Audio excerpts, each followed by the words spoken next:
اور اس جلسے کو خطابت کے میدان میں لے جانے کے لیے ہم اسی مدرسے کے ایک طالب علم محمد سفیان کو دعوت دے رہے ہیں کہ وہ آئیں اور ہندوستان حال اور استقلال کے آئینے میں اس عنوان پر اپنی تقریر پیش کریں۔ انہیں اس شعر کے ساتھ دعوت دے رہا ہوں کہ خطابت وجد میں آئے تو پھر ہتھیار بن جائے، خطابت وجد میں آئے تو پھر ہتھیار بن جائے، کبھی نیزہ کبھی خنجر کبھی تلوار بن جائے۔ خطابت کی گلفشانی مسلم ہے زمانے میں، خطابت کی گلفشانی مسلم ہے زمانے میں، یہ نجاشی کے آگے جعفر طیار بن جائے۔ الحمدللہ رب العالمین والصلاة والسلام على سيد العرب والعجم وعلى آله وأصحابه مصابيح الظلم، أما بعد فأعوذ بالله من الشيطان الرجيم، بسم الله الرحمن الرحيم، ولا تهنوا ولا تحزنوا وأنتم الأعلون إن كنتم مؤمنين، صدق الله العظيم۔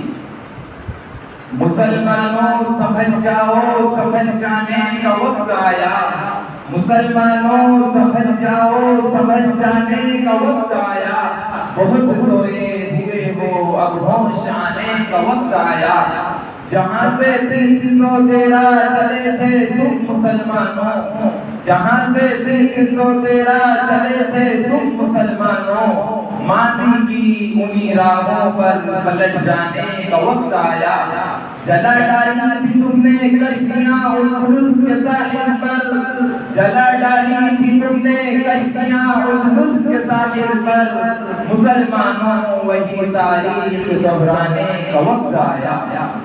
چمنستان اسلام کے پاس بانوں، آج جس موضوع پر اپنے معروضات گوش گزار کرنا چاہتا ہوں وہ بڑا پردرد اور حیرت انگیز ہے۔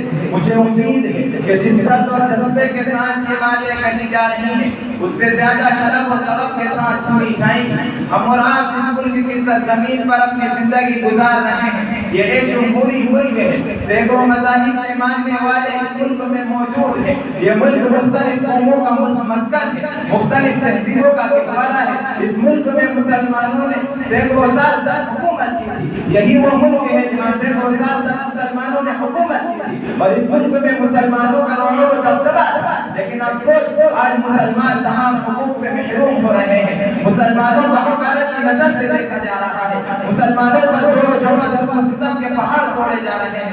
یہ تو ہندوستانی مسلمانوں کے موجودہ حالات ہیں۔ اب ہمارے سامنے یہ سوال پیدا ہوتا ہے کہ کیا مسلمانوں کا مستقبل یوں ہی رہے گا؟ یہ سوال در حقیقت ایک عرصہ دراز سے ہندوستانی مسلمان کے دل و دماغ میں گونج رہا ہے۔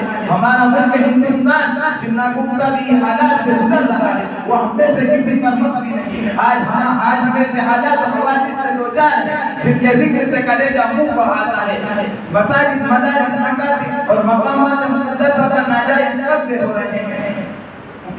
بھارت کے مسلم سپوتوں آپ تھوڑی دیر کے لیے اپنے ذہنوں کو میدان بدر کی طرف لے چلیں۔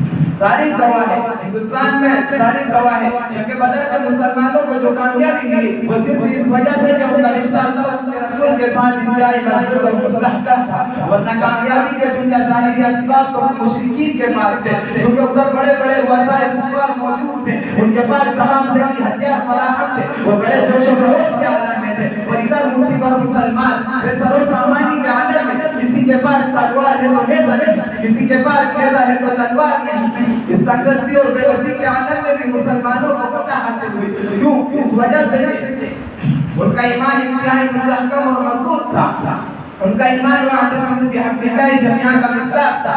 مسلمانان ہند آپ دور نہ جائیں بلکہ خود اپنے ملک کا جائزہ لیں کہ آج ہمارے ساتھ کیا نہیں کیا جا رہا ہے، کون سے ایسے مظالم ہیں جن کے ہم شکار نہیں ہو رہے ہیں۔ آپ عالمی تاریخ کی ورقہ کیجیے تو معلوم ہوگا اگر کسی نے کسی قوم کو یا کسی ملک کی سربلندی کی ہے تو وہ تاجروں کی جماعت ہے. آزادی ہند کے وقت مسلمانوں کی صنعتی اور تجارتی کارخانے انتہائی فروغ اور ترقی کی منزل پر گامزن تھے, لیکن آزادی کے بعد دشمنان اسلام نے مسلمانوں کی تجارتی کارخانوں کو کمزور کرنا شروع کر دیا اور انہوں نے ان کا سازش شروع کی کہ جہاں جہاں مسلمانوں کی تجارتی کارخانے ہیں ان سب جگہوں پر دنگے اور فسادات کروا کر ان کو کمزور کیا جائے. غرض یہ ہے کہ ہندوستان کے جن بڑے بڑے شہروں میں مسلمانوں کی صنعت اور تجارتی کارخانے تھے ان سب جگہوں پر دنگے اور فسادات کروا کر مسلمانوں کی جانوں سے زیادہ ان کی املاکی صنعت اور تجارت کو کمزور کیا گیا. ظلم و استبداد کیا یہاں تک پڑ گئی کہ ان دشمنان اسلام نے ہماری ماں اور بہنوں کو ننگا ناچ نچایا اور انہیں بھی سڑکوں پر کھڑا کیا اور خود قطار میں لگ کر ننگے جلوس دیکھتے رہے, مگر ہمارے قائد بستر پر آرام کرتے رہے اور وہ بستر سے اٹھ نہ سکے. بلاخیر منتصر میں بسنے والے انسانی طریقوں نے وہاں کی سیٹ کو عورتوں کے پستانے تلاش کر اور جوانوں کے سر قلم کر کے ٹرینوں پر رکھ دیے اور ان ڈبوں پر یہاں تک مارا کہ لو یہ ہدیہ اور تحفہ قبول کرو. وہاں کی بہت سی کوششوں نے شہر کو کرتے ہوئے خوشی کر لی. بنائے کیا سمجھ کر شاہ گل پر آشیاں اپنا, بنائے کیا سمجھ کر شاہ گل پر آشیاں اپنا, چمن میں آہ کیا رہنا جو ہو بے آگ رو رہنا.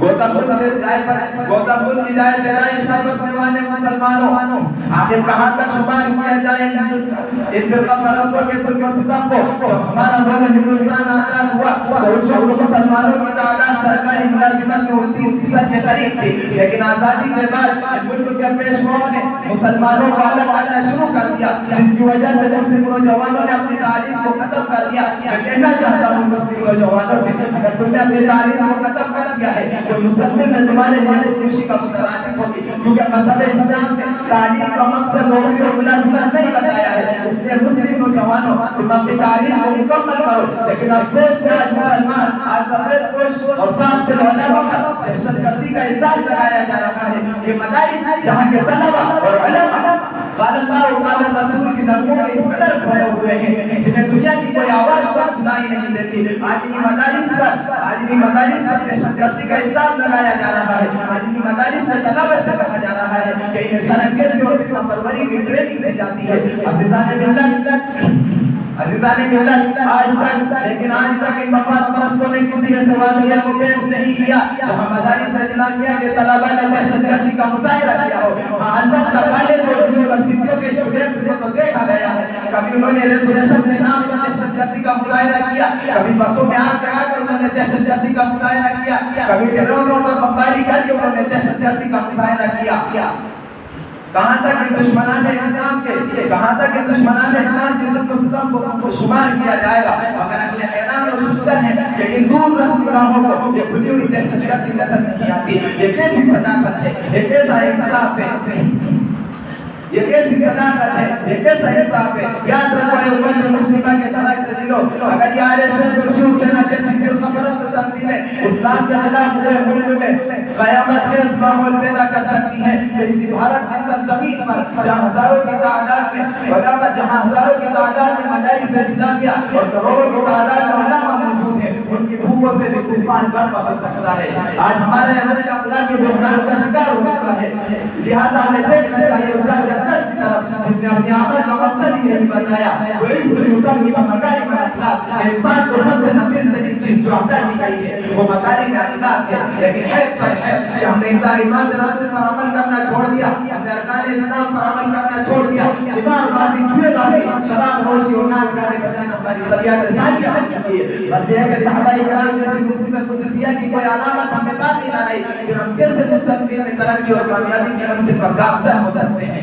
عزیزان ملت اس کا واحد علاج یہ ہے کہ ہم احکام خداوندی پر عمل کریں اور تعلیمات رسول کے مطابق اپنی زندگی گزاریں اور فروع اختلافات کو نظر انداز کر کے ایک پلیٹ فارم پر آ جائیں تو ہم قریب ہم سر بلند رہیں گے اور کامیابی ہمارے قدم چومے گی. آج ہم اس عظیم دھرتی پر اور اس وسیع آسمان کے نیچے کسی کی رہی میں ملت نہیں. یہ ملک ہمارا تھا, ہمارا ہے اور ہمارا رہے گا. اس ملک کا ذرہ ذرہ آج بھی ہماری عظمت کا شاہد ہے، اس کی تعمیر و ترقی میں ہماری داستانیاں ہیں، جگہ جگہ ہمارے تقدس کے نقوش اڑے ہوئے ہیں، اگر ہر جگہ اگر ہمارے خلاف فرقہ پرستانہ بات ہو رہی ہے تو یہ کوئی نئی بات نہیں ہے، اسلامی تاریخ بتاتی ہے کہ ہمیشہ اسلام پر باطل کی الغار رہی ہے، لیکن ہر بار باطل کو اپنے منہ کی کھانی پڑی ہے، جب ہلاک و چنگیز ہمیں نہ مٹا سکے کہ مٹھی پر فرقہ پرست ہمارا کیا بگاڑ لیں گے؟ مسلمانوں اپنے تلوار کے ہتھیاروں میں بھی وحدت کے ترانے گائے ہیں، دشمنوں کی الغار میں بھی اسلام کا پرچم لہرایا ہے، وہ حملہ ورنی تک فوجوں کا جو میں اپنی مٹھی پر طاقت کے باوجود سرفروشانہ جذبے سے مقابلہ کیا ہے اور میدان بھی جیتا ہے۔ اس لیے میں کہہ دینا چاہتا ہوں فرقہ پرستوں سے کہ تم مسلمانوں کی محنت کو نہ نلکارو، ان کے صبر کا امتحان نہ لو، ان کی خاموشی کو بزدلی نہ کرنا لو، ورنہ وہ میں مسلم شعلہ ہے جو والا ہے جو اگر بھڑا پڑا تو ہر طرف آگے آگ لگا دے گا، ہر طرف آگے آگ لگا دے گا، لیکن اس کے ساتھ یہ بھی ضروری ہے کہ ہم خود اپنے اعمال کا محاسبہ کریں۔ اگر ہندوستانی مسلمانوں نے ماضی اور حال کے حادثات سے سبق نہ لے کر اپنی کوئی تحریک شروع نہیں کی تو پھر علامہ اقبال کا یہ شعر ان کا مستقبل ہوگا۔ نہ سمجھو گے اور مٹ جاؤ گے اے ہندی مسلمانوں، نہ سمجھو گے اور مٹ جاؤ گے اے ہندی مسلمانوں، تمہاری داستان تکلیف نہ ہوگی داستانوں میں۔